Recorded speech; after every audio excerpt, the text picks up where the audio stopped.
opportunity to speak to you today about our FAR project on the auditor's evaluation of misstatements.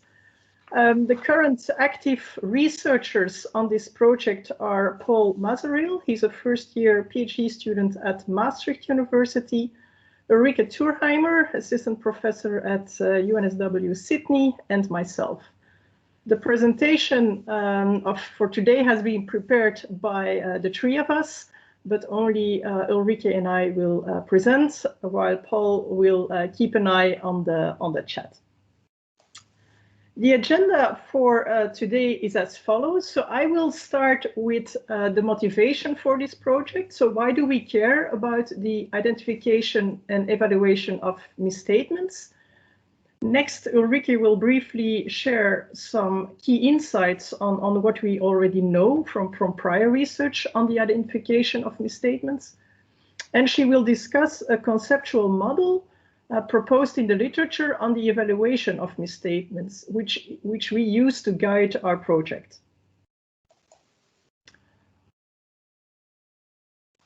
Our project is about the evaluation of misstatements. Now, with misstatements, we mean errors that are detected by the auditor during the financial statement audit, which are sometimes also called audit differences.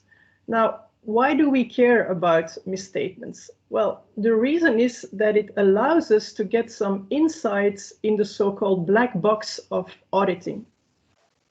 As an outsider, including as an academic, we know very little about the audit process, and it's difficult to assess audit quality or the value of the audit based on the work that the auditor has done.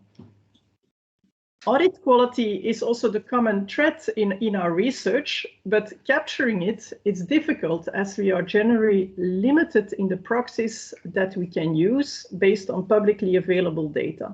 Like restatements, audit opinions, earnings revisions, and financial reporting quality.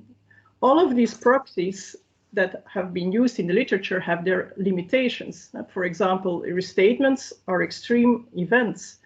Going concern opinions are rare events. Earnings revisions are relatively rare events as well. And financial reporting quality is partly determined by the client and the internal control quality, and thus is a kind of noisy proxy. So the key to understanding audit quality and its determinants and consequences, so in other words, to get to the heart of auditing, is to open the black box of auditing. And we are trying to open that black box of auditing through understanding the identification and evaluation of misstatements by the auditor, which directly affects the financial statements which are released to the public. In other words, the identification and adjustment of misstatements provide direct evidence on the value of auditing. Ulrike, I think you have to click one more time. So adjustments matter because first they have a direct impact on the financial statements and information available to the users of the financial statements. Second, issuing the correct audit opinion also assumes that material misstatements are detected and or corrected. And third, regulators have expressed concerns on how auditors and clients resolve questionable accounting matters detected during the engagement. Now, at the same time, we should not forget that at the end of the day, it's not in the interest of the auditor or the client to have long lists of audit adjustments. And this is well reflected in the following quote from the viewpoint of the auditor. Audit adjustments should be minimal and any differences should be confined to those of judgmental nature. This is the ideal upon which all companies should strive towards. Management can achieve this by making informed decisions through timely consultation with auditors in complex accounting. And a similar quote from the viewpoint of the client. As preparers, we don't want to see the same adjustments year after year. our audit committee would make sure any underlying cause of the factual or misclassification adjustments are actioned upon and remediate. Ulrike will now share with you some key insights on what we already know from prior research on the identification and evaluation of misstatements before we will share the findings of our project so far. Thank you, Ann. So one aspect that prior research investigates is the types of misstatements that are detected during the audit or the error accounting issue. And what factors determine these errors? Since audit misstatement data are very difficult to come by, except for great collaboration with the profession, for example, through FAR, a lot of that literature actually dates back to the 80s and 90s, so it's relatively dated. Nevertheless, some of these findings, I assume, are very universal and apply to today's setting as well. So prior studies focus on errors resulting from inherent risk and client characteristics, including company size, industry, the financial condition, profitability, liquidity of the client, as well as ownership. So is it a public or a private client? And generally, these conditions or these characteristics of clients are related to the detection of misstatements in the audit. For example, it is assumed that larger companies have stronger controls and therefore there is a lower detection of errors for larger clients. For regulated clients, we assume that there is a lower detection of errors compared to relatively unregulated clients, etc. Second, control risks and internal control quality, as well as the control environment, so management competency and integrity, all tend to be inversely related to the incidence of error detection in the financial statements or disclosures. And clearly, what we also know from the audit risk model is that inherent risks and control risk jointly impact the incidence of actual errors. And that's also what prior literature finds. Research also finds that how the audit program is designed, so what is the nature, timing, and extent of tests, affects whether errors are detected, but also the types of errors that are detected. For example, there's evidence that more errors that are detected overstate earnings rather than understate earnings, which might be due to the type of tests designed to detect errors. And this might not be actually representative of the full population of errors. One shortcoming of this literature on the determinants of errors is, of course, that we can never be certain that all misstatements and errors have actually been detected by the auditor. So sometimes it's not clear what actually our counterfactual is. Lastly, some research also finds that error detection depends on the conditions of the audit as well as auditor characteristics, staff characteristics.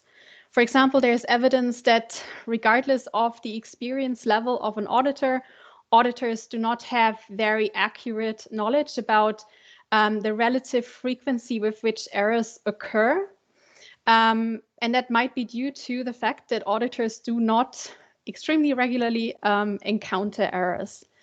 And at the same time, there are findings, for example, that auditor tenure matters. So auditors that are with the client for a longer time period have greater knowledge of the client and knowledge of prior year errors, and therefore are better than new auditors at predicting risky areas and predicting where the errors might be. So once an error or an accounting issue has been detected, then the question turns to whether a misstatement will actually be adjusted or waived. And we call this the auditor-client process, and I've seen Steve Salterio in the audience. So Steve, you will be very familiar with this model. It's adapted from your 2001 paper. And of course, this auditor-client process often includes negotiation between auditors and clients, since not all proposed adjustments might be accepted or corrected by the clients. Nevertheless, this auditor-client process on the resolution of misstatements has very important economic consequences, for example, for financial reporting quality. For this process, what we also know is that context matters. And context are, for example, external conditions or constraints, such as the presence of clear standards, regulations, contractual issues that can affect the process of the misstatement resolution. Further, the interpersonal context is important, as well as incentives. For example, the past and current relationship of the client and the auditor, reputation of the client, but also economic incentives on both sides, on the auditor as well as on the auditee side. Lastly, the parties or the auditors as well as the client's capabilities and characteristics are important in the resolution process. And this includes things like experience, expertise, competence, tenure of the auditor, but also the client. Lastly, it's also important to consider that the process is actually repeated. And as mentioned before, if an auditor has better knowledge about prior year errors, then it's likely that current year errors are also detected. So as mentioned, context matters, and just to show three concurrent study or relatively recent studies about the misstatement adjustment, and to show that context matters, we here show three findings of three studies.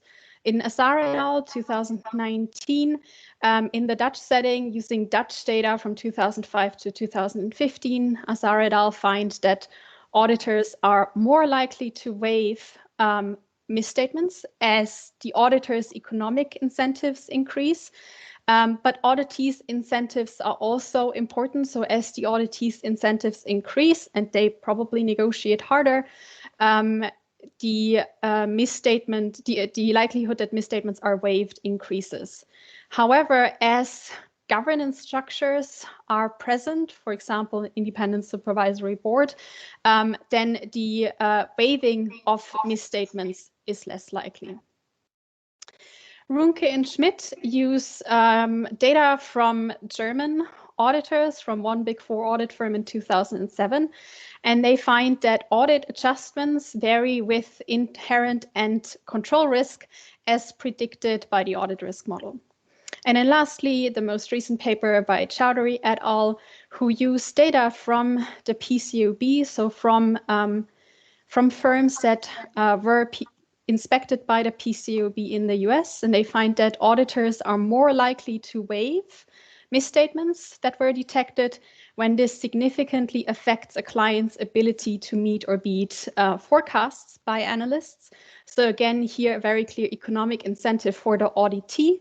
Again, they're more likely to negotiate that these misstatements are waived rather than adjusted. So overall, we find that, or prior literature shows that context matters.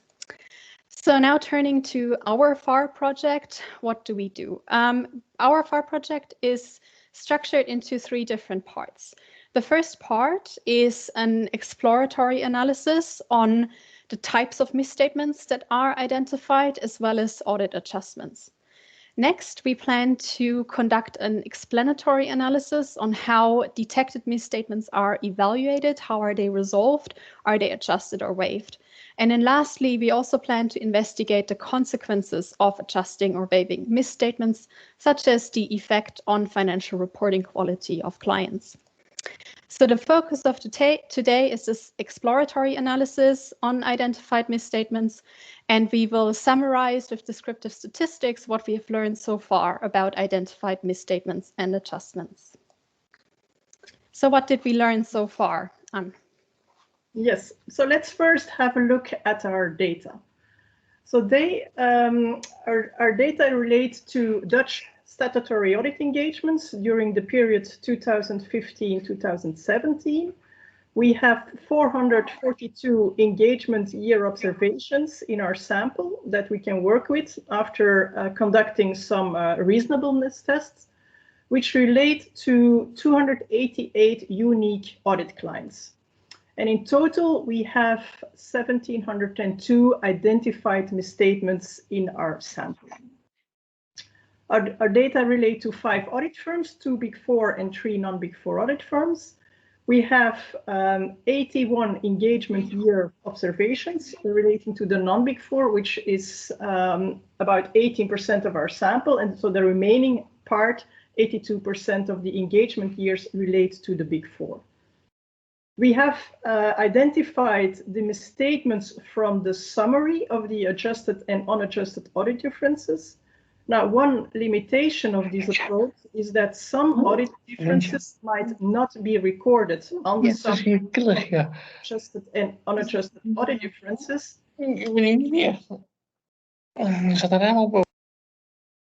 If they are corrected during the audit. So what we have is likely an underestimation of the identified misstatements, but that's the only feasible approach for this project.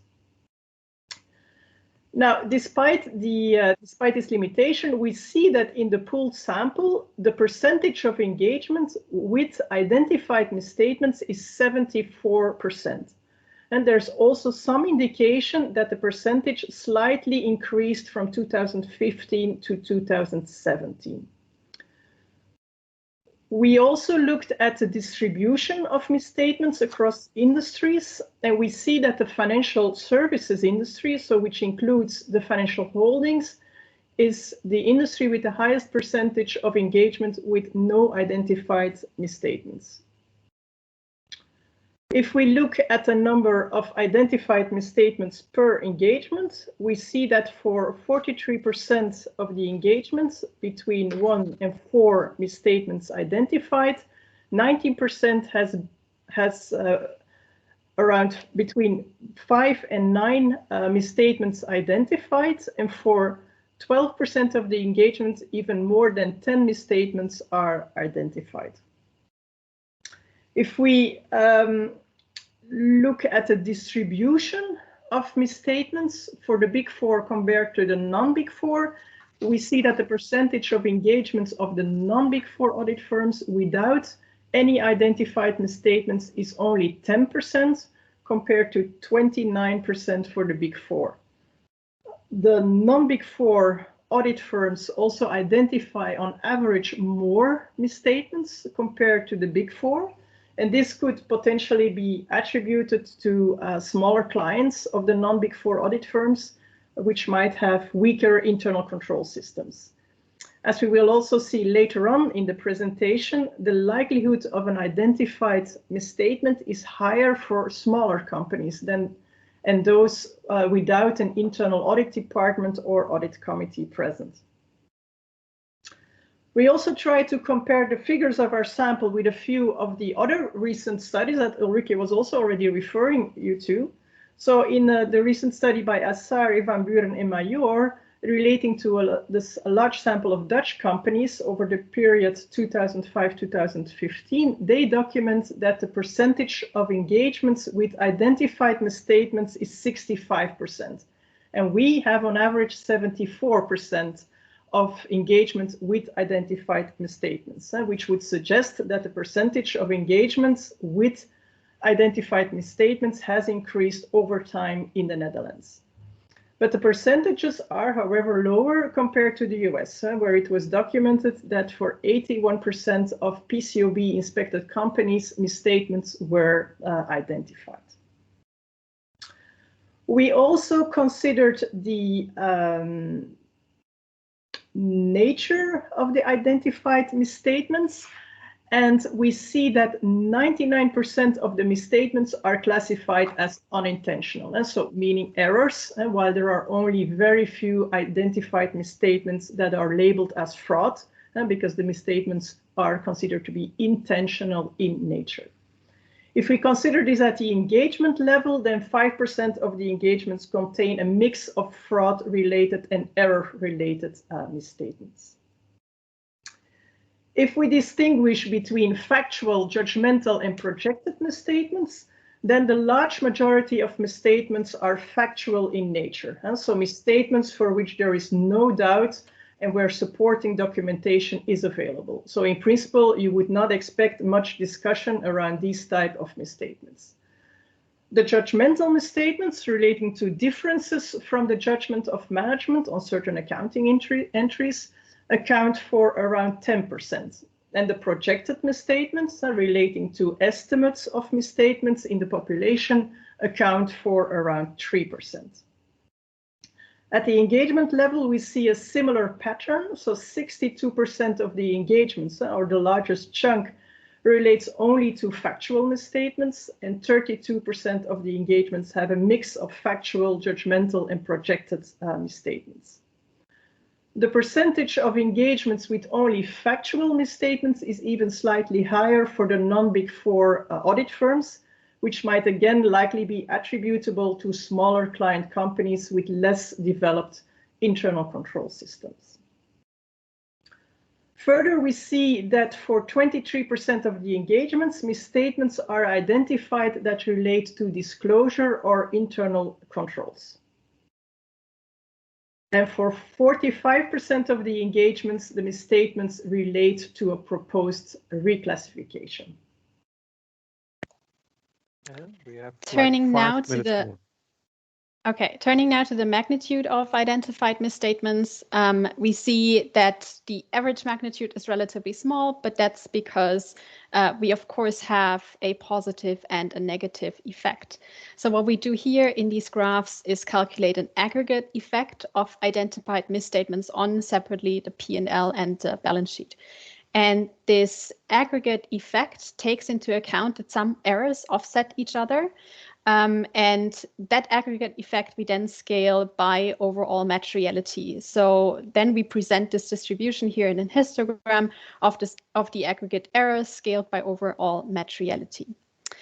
And as mentioned, the aggregate effect, the aggregate error on average is relatively small, but we see this nice distribution of aggregate effects that have both positive impact, so are earnings increasing, but more importantly, are also earnings decreasing. So if adjusted, earnings of the client would be lower. Most errors are in the range of plus minus 50% of materiality, so well within the materiality range. However, of course, we take into account the offsetting effect. So if we look at the distribution of the absolute value of these errors, this magnitude is much larger. And there are also some engagements that have an aggregate effect where errors are well above the 50% threshold, the 1% threshold, up to 2 times the level of overall materiality. On the right-hand side, that's the histogram for the aggregate effect of identified misstatements on the size of the balance sheet. And again, we see a very similar distribution.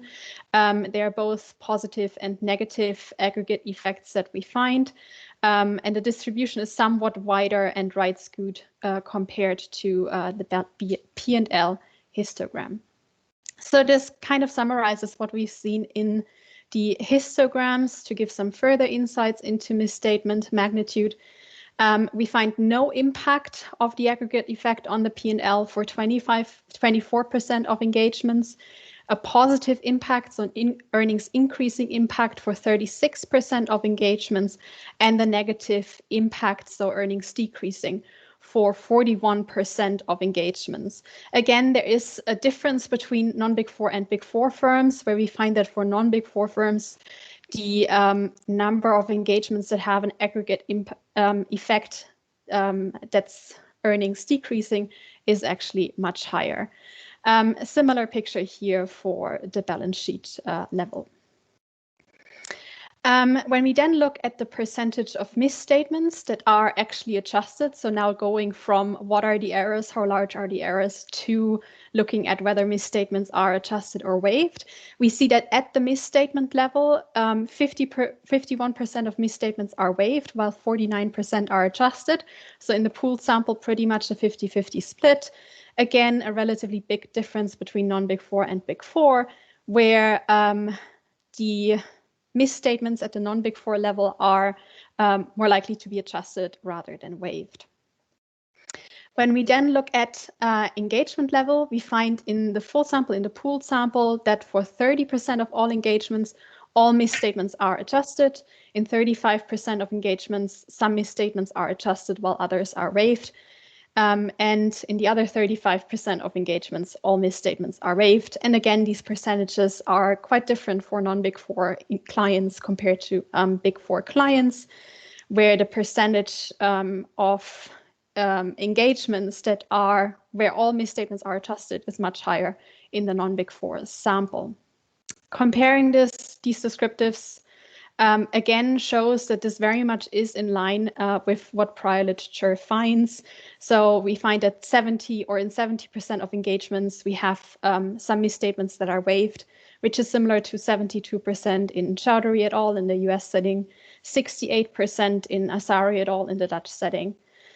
And then we find that 51% of all misstatements were waived compared to a Singapore study with Singapore listed companies where this was 35%. So that's quite a bit smaller actually. So now turning to the adjustment versus waiving decision for the misstatements as well as the size of the misstatements. We have here two histograms that show this aggregate effect of the adjusted misstatements on the left-hand side compared to the aggregate effect of waived misstatements on the right-hand side.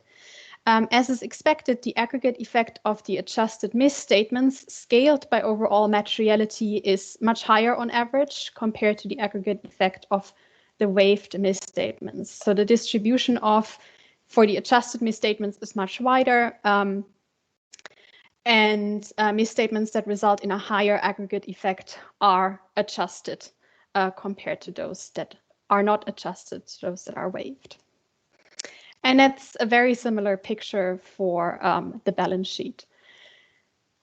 Now, we also looked at a couple of contextual factors or descriptives and compared them for different samples. So the sample with engagements with at least one identified misstatements compared to engagements where no misstatements were identified. And we find that client characteristics differ on between these two samples.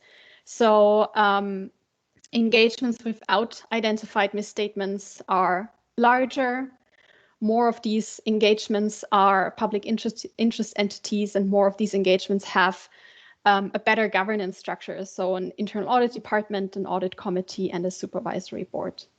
We also looked at engagement characteristics, and the only significant differences that we found were for engagement duration, where engagements with identified misstatements usually took longer, so that's stated in days, 283 days compared to 238 days.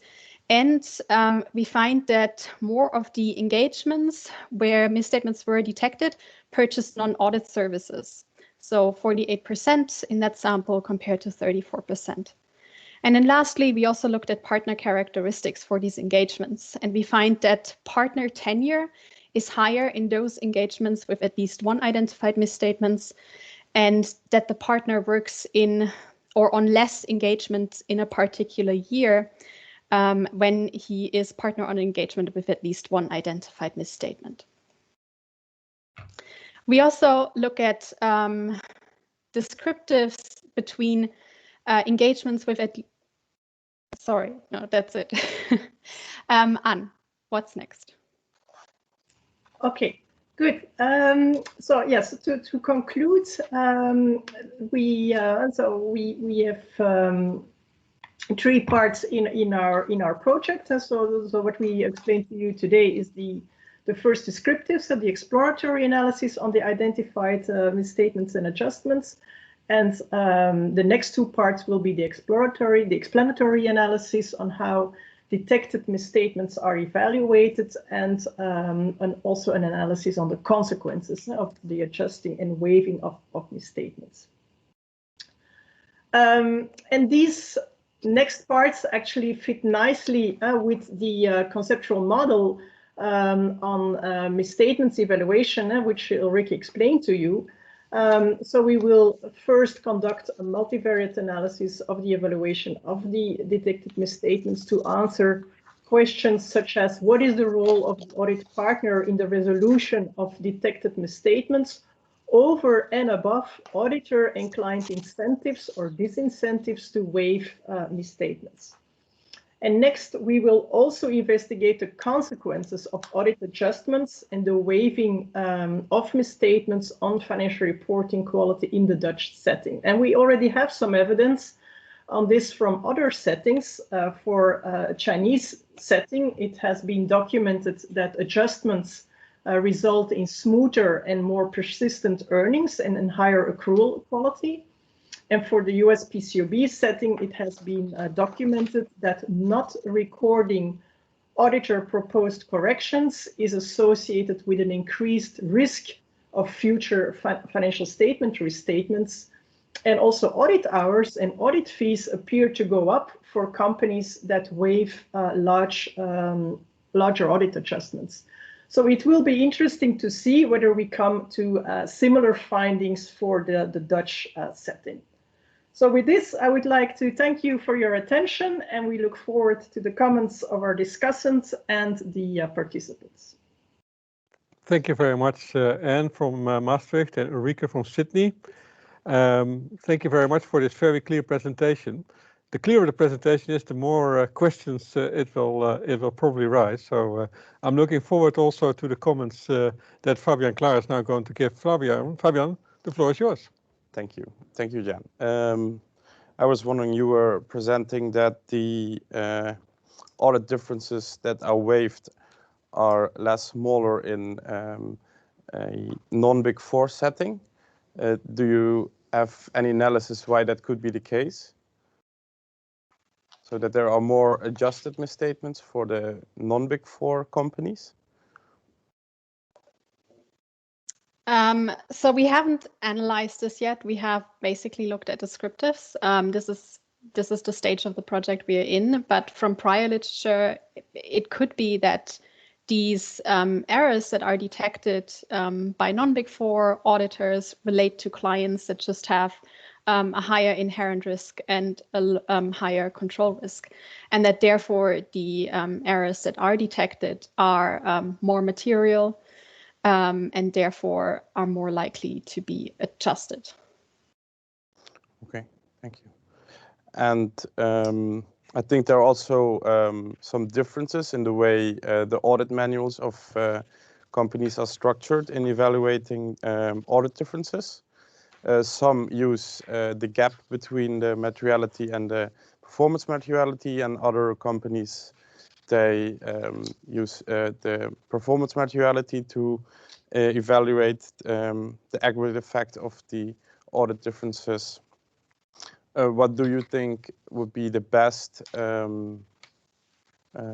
method to evaluate audit differences?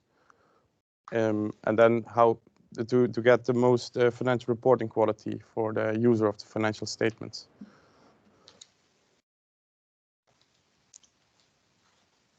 Anne, your microphone is off. Oh, sorry. I don't think that our results so far can speak to this. It's a very interesting question that you raise, but I don't think that our findings can directly speak to this. But at the end of the day, it's clear that material misstatements need to be adjusted. So that's, but that's yeah. So I cannot really respond to your question based on what we currently have in our data. But at the same time, I think it's something with the data that we have available, it's something that we can address and that we can look at. So thank you for that suggestion. Okay. Yeah. Before we go on, may I invite everyone to put also their questions in the chat, so that we can take your questions also later on. So please feel free to put questions in the chat. Go ahead, Fabian. Thank you. And it was also in the descriptives we saw that the audit tenure of the audit partners, that increases the likelihood that people or that the audit team will find misstatements. Would it be a good thing to make the tenure longer from a regulatory side? Again, I don't think we can. Yeah, that's difficult to based on this univariate finding to take this to draw this conclusion. But we know it is in line with prior research that shows that typically audit quality problems occur in the first years, because in that regard it is consistent, because typically, you capitalize on your knowledge that you build up after a couple of years. So especially the first year can sometimes be problematic, and I think this is in line with this. And is this something that you are going to look into in your studies, Ann? To look into, the tenure. How is that, Ann and Ulrike? Are you going to look into so tenure? at least partner tenure is something that we can look at. We don't have too many audit firm switches, so audit firm tenure is something that we can't really look at.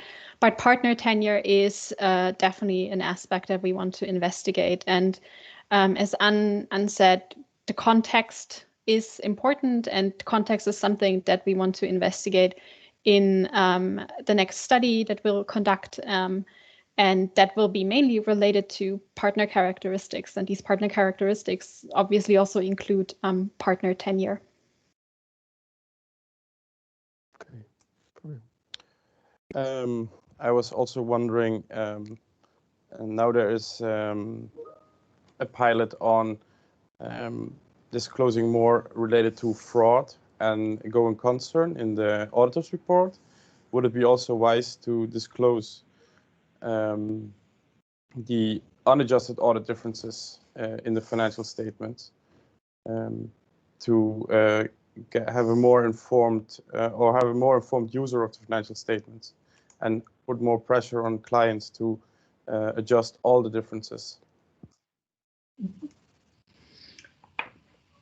Yeah, that's a good point that you raise. I'm not sure whether clients would be so happy with that, but definitely, that puts some pressure on this, because I think that's also precisely what we want to investigate in the last part of our study, is to look at these consequences, right? Because also if you do not adjust the smaller errors, or the errors that are not adjusted, what impact does that then have on the quality of the financial statements? And so I'm not sure whether we will. It's our hope that that our results will speak to this, but it is an important question, because if that turns out to be the case, that would be a reason to be more transparent on this, and that could indeed increase also a little bit the accountability then of clients to and to make the adjustments that the auditor is proposing. But sometimes some of these that can also be a reason why you do not make the adjustments. If it turns out to be sometimes the client has and there's a reason why the auditor is actually mistaken about something. So, but if that's not the case, then then. But then you could also classify them as judgmental or factual or projected in that case. I think it would be very hard for clients then to not, if it's factual misstatements, in principle there can be no discussion whatsoever. And so the number should be then be relatively limited, and indeed to the judgmental and the projected, because of course it can also, auditor and client can have different assumptions on underlying parameters to come up to a certain estimate. And then it's also up to the users of the financial statements to see, well, at least then it's transparent. And we have another question from the audience. So far, what do you think is the most surprising finding which is showing inconsistency with the prior research? Or is everything pretty much in line with the prior research?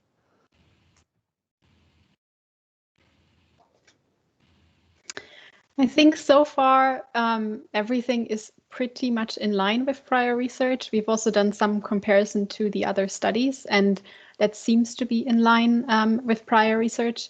At the same time, we really look forward to exploring the other data that we have, which we weren't able to do yet. For example, on partner characteristics and how these partner characteristics affect the misstatement resolution. And that's something that prior research so far wasn't able to explore. But that's, of course, a very, very important question. Yeah, there's also a question asked by Steve Salterio. So his question is, other than having access to data, why would you expect the Dutch experience with misstatements to be different than other international settings? Steve asking the difficult questions again. Of course he is. It's a good question.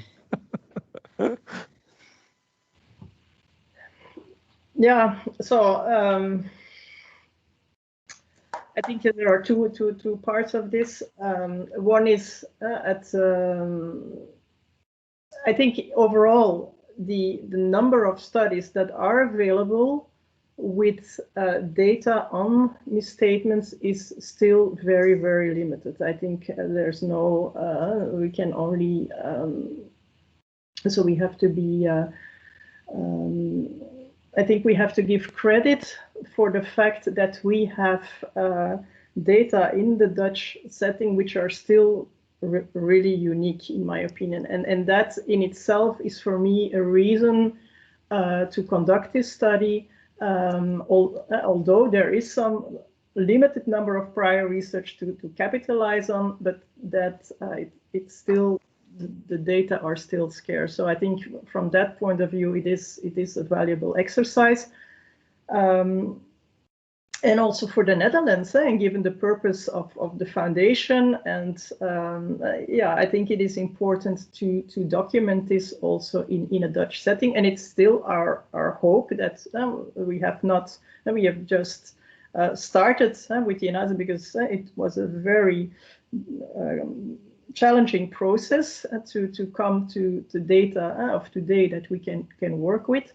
So we are still in the process of trying to further exploit the richness of our data. And of course, it's our hope that we can then still provide additional contributions to what is already out there. And one of the things, like Ulrike was mentioning before, is by investigating these partner characteristics, because we know from prior research that client incentives may matter, but we want to see what can we learn over and above auditor and client incentives or disincentives to waive misstatements, and what is then exactly the role of the partner. And yeah, and I think there has been quite a lot of research now on the role of partners on audit quality, but yeah, you never.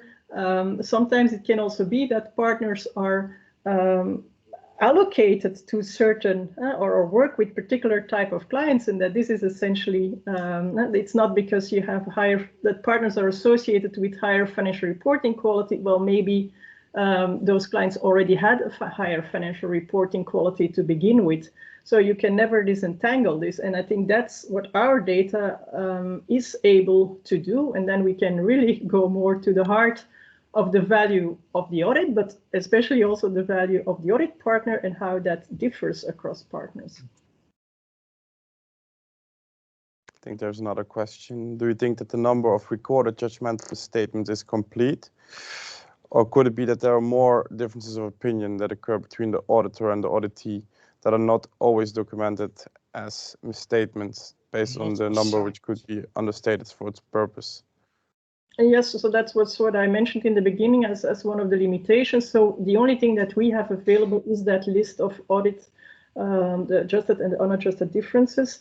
But it could well be that during the process there have already been misstatements that were already recorded and that were already resolved during the process. But So that is, yeah, so that's indeed a limitation. So it's an underestimation. But at the same time, the international auditing standards, they require that you document everything. Yeah? So yeah, but we have to work with what we have.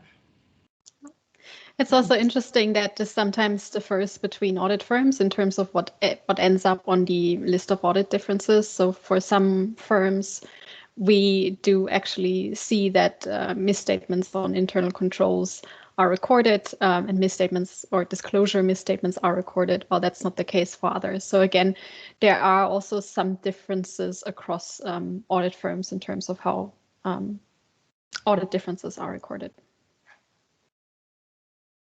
Do you think there's also a difference between the identification of audit differences between clients that prepare their financial statements themselves or clients that let their financial statements be prepared by an accounting firm?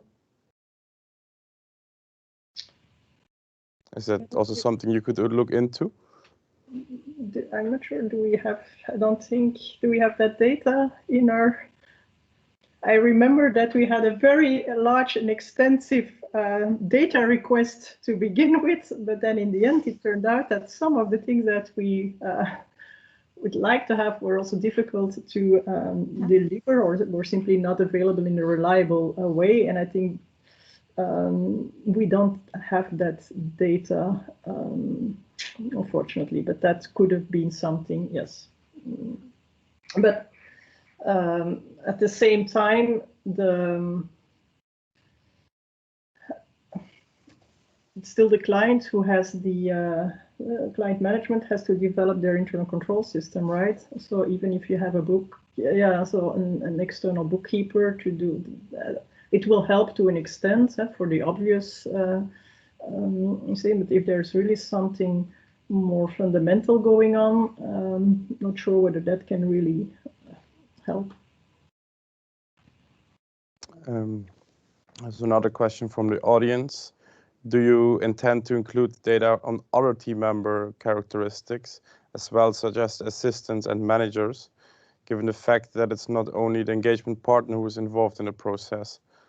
It is the primary responsibility of the audit team members in first detecting the misstatements, and more specific, the audit managers who is also involved in evaluating the misstatements and eventually taking part into the client auditor processes and negotiations. Mm-hmm. So the wonderful thing is that we actually do have data on all team members that are involved in an audit. So that's something that we have thought about and will continue to think about, especially in relation to the audit team detecting misstatements, and then managers, senior managers being involved in this evaluation process. In first instance, I think we're going to look at the audit partner, but we are able to look at the manager, senior manager, and given their involvement in that process, that's definitely something that we'll consider. So thank you for the comment. Yeah, I mean, that would be great, right? If you actually could look into that question of how does this relate to the audit team members. It's really great that you can do that, and definitely, you know, when you think of the second question, this is something that is unique, I guess, what you can do with this data. There's actually a second question that Steve wants to ask, and that is, how much do you know about the client side? Like negotiation requires a partner. So like the negotiation requires a partner and the client corporate governance milieu to be understood. How do you know about the client side? Yeah, thanks, Steve, for the question. So we do know, we do have information about the client, including information on the financial statements, but also about the governance of the client. So we do know whether the client is public or private. We do know about the internal audit department of the client and whether that exists or not. We do know whether there is a supervisory board. We do know whether there is an audit committee. But of course, we do not know too much about the client, unfortunately. So we don't know about characteristics of the CFO, for example, who would be involved in negotiations with the auditor. So while we do know something about the corporate governance milieu, how you describe it, we do not know everything, and that I think is going to be a shortcoming of the study in a way, because we are restricted to what we have. And then in reference to Stephen's earlier question, could the nature of the financial reporting framework being more rule-based or more principle-based lead to differences in the frequencies of misstatements internationally?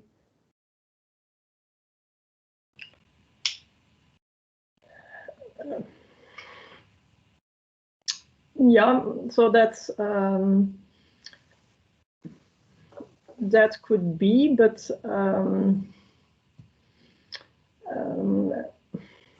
if we now look at the so far we just compared the US with the Dutch findings in the Netherlands, then it seems that the percentage in the US is higher than what we have. And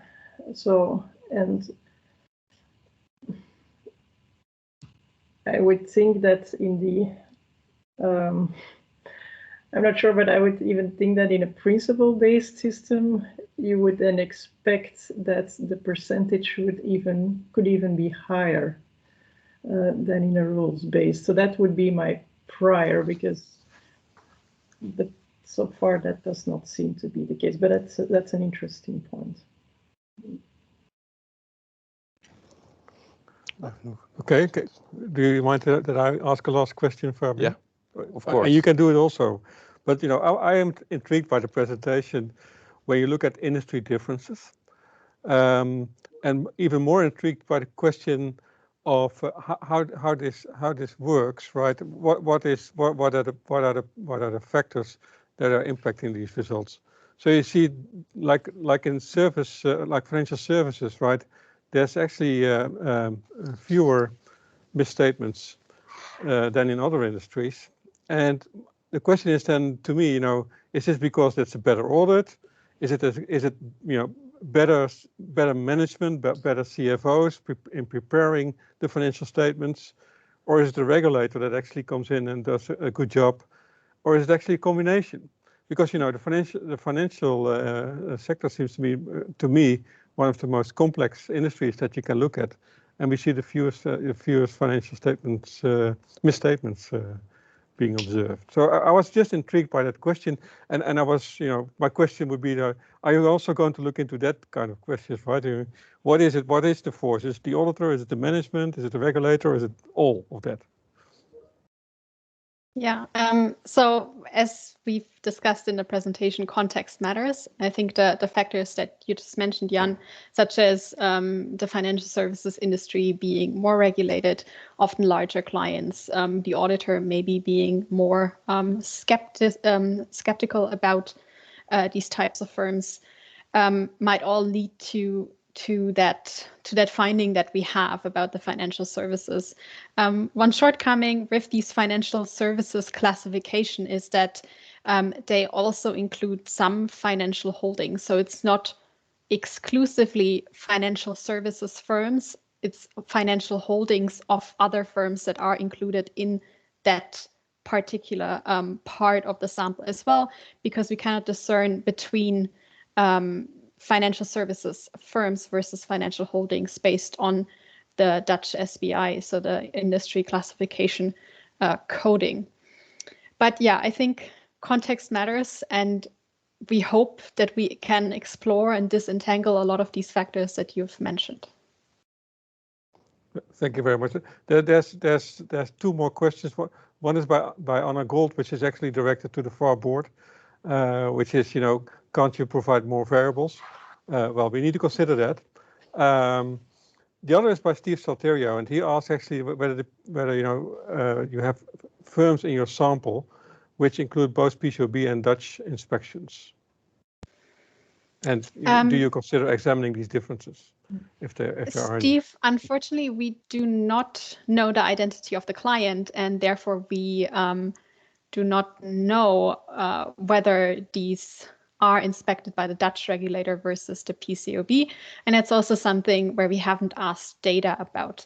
So no, we do not know these differences. And I agree that examining this would be very interesting, but I also don't suspect that there would be many of these clients in the sample anyway. Okay. I guess this is all the questions we have time for today. I would like to first thank Ann and Ulrike for doing a tremendous job, one from Sydney and one from Maastricht. Thank you very much for the presentations you gave. There's still another question in the chat, and I will make sure that this all will be forwarded to you as well, so that you can still consider this question. I would also like to thank Fabian. Thank you, Fabian, for being here and being an excellent moderator on this presentation. I enjoyed it very much. I think it was an excellent opening. It's always difficult to do the opening, so thank you very much for that, Ulrike and Ann. And I'm actually looking forward very much to the results of your study, because I think these are you have a great database, and I'm very much looking forward to the results. And I wish you all the best with further analyzing the data.